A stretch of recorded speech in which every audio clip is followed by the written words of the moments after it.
This is a CBS News Special Report. I'm Margaret Brennan in Washington. We are coming on the air with breaking news. The wait is over. Presumptive Democratic presidential nominee Joe Biden has chosen Kamala Harris as his running mate. Harris is 56 years old, a former federal prosecutor, a former attorney general of the state of California, and she has represented that state in the Senate since 2017. The announcement was made just moments ago via text message to supporters. Some 83 days are left between now and Election Day, but even before Joe Biden officially clinched the Democratic Party's nomination for president back in early June, he had made clear he wanted a woman on the ticket beside him.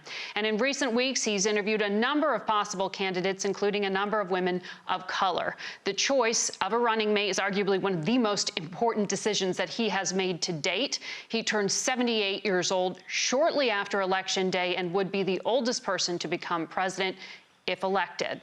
Let's go now to CBS News political correspondent Ed O'Keefe. Ed, this is an unconventional campaign. We got the text message just a few minutes ago. Senator Harris, tell me, what was the deciding factor? Well, yes, and we should read this text, although I bet many of our viewers may be getting it themselves. Joe Biden here, it says, big news. I've chosen Kamala Harris as my running mate. Together with you, we're going to beat Trump. Add your name to welcome her to the team. The website appears to have been updated as well with a photo of the two of them. You know, Margaret, if you talk to many Democrats across the country who've been involved in these campaigns, rank-and-file voters, this is an inevitability that they were rooting for from the start.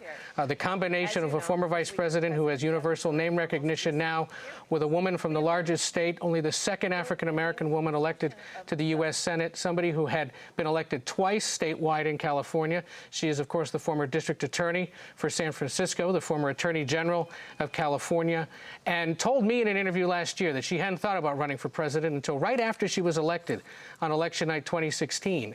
And decided, after talking to some people in the wake of the victory of the president, that perhaps it was something she should take a look at. And of course, many people will think to themselves, why would Joe Biden want to pick somebody who went after him in such a direct, personal way in that first debate last summer in Miami? But in reality, we will probably learn in the coming hours that Biden ultimately decided she is best equipped to join him in this endeavor. And remember the incredible pressure he's been facing since he announced in March that he would be picking a woman, to not only pick a woman, but to pick a woman of color. Six black women were considered, among them the former National Security Advisor Susan Rice, two members of the House, and Stacey Abrams, the former Georgia lawmaker. There was a Latina governor. There was an openly lesbian senator, Tammy Baldwin from Wisconsin, and Tammy Duckworth, the Iraq War veteran. But ultimately, Harris, arguably at this point the best known of this group, though didn't go as far as Elizabeth Warren, who was also considered, is now the pick. Hearing from a few folks inside the campaign and those that have worked for her before, that they're very excited by this. And we know that just in the last few hours, a heads up was given, if you will, to a lot, not only in the campaign, but around the Democratic Party, that the announcement was likely coming today because the Biden campaign understood they could no longer hold on to this much longer without it leaking out. Harris, as far as we know, is still here in Washington, lives just a few blocks from here. We'll see if she somehow snuck out. That's happened in the past, or if she's planning to make her way up to Delaware, perhaps to meet with the former vice president. And Ed, Senator Harris is a historic pick for many reasons. The daughter of a Jamaican immigrant and an immigrant from India. She is Asian American. She is African American. She was looked at as a contender. She was a rival even before the moment of reckoning that we have now entered as a country when we talk about racial injustice.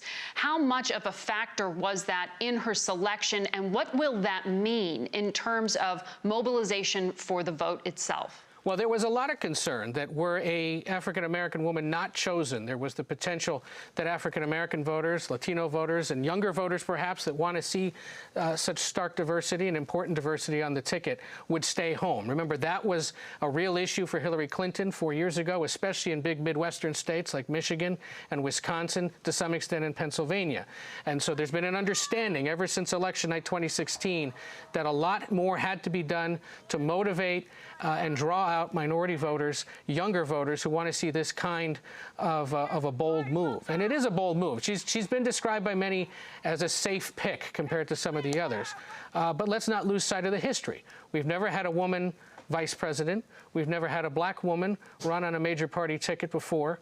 And the added history of the fact that, yes, she would also be the first South Asian vice president, given that her mother is from India. So Biden understood that, resisted the calls and the questions about it all throughout the summer, would bristle at them, frankly, when asked, are you going to commit to picking a black woman? And he made clear, look, I'm considering a wide number of people. Regardless, my cabinet will look like the country, will be diverse. And he has also vowed to put a black woman on the Supreme Court should he be elected president and there be a vacancy there. But this will be compared in some ways to Ronald Reagan picking George H.W. Bush, one of his lead rivals, and we will see here in the coming days what the Democratic Party makes of the decision. We certainly will. And with the CBS News latest battleground estimate that puts Biden ahead by about 10 points over Trump, over the current president, we will see if this moves the needle for some voters. I want to go to Capitol Hill to get the perspective from our correspondent there, Nancy Cordes, who has covered Senator Harris ever since she was sworn into office in 2017. She is the sitting junior senator from the state of California. Nancy, what is her reception on the Hill like? How is she viewed? What do you see as her main sort of legacy item as a lawmaker?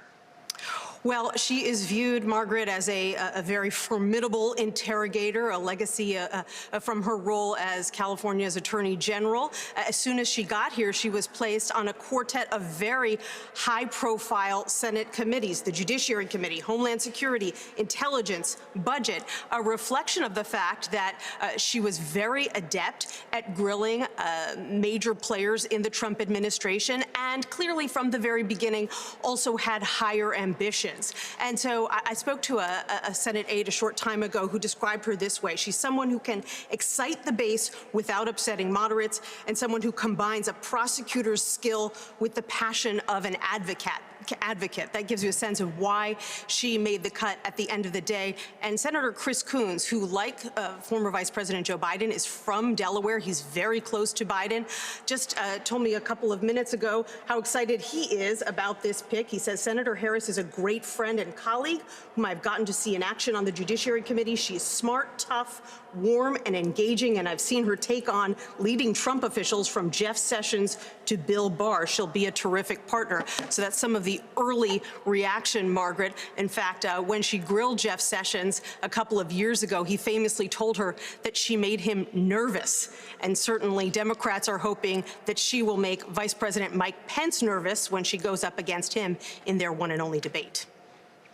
Nancy Cordes on Capitol Hill, and we know that Joe Biden himself is expected to hold an event tomorrow in Wilmington, Delaware. He is at his home in Delaware today, and we expect that event tomorrow to be the first one where they appear side by side. The senator from California now joining the Biden ticket. Biden-Harris now the ticket we know that will be challenging President Trump in 2020.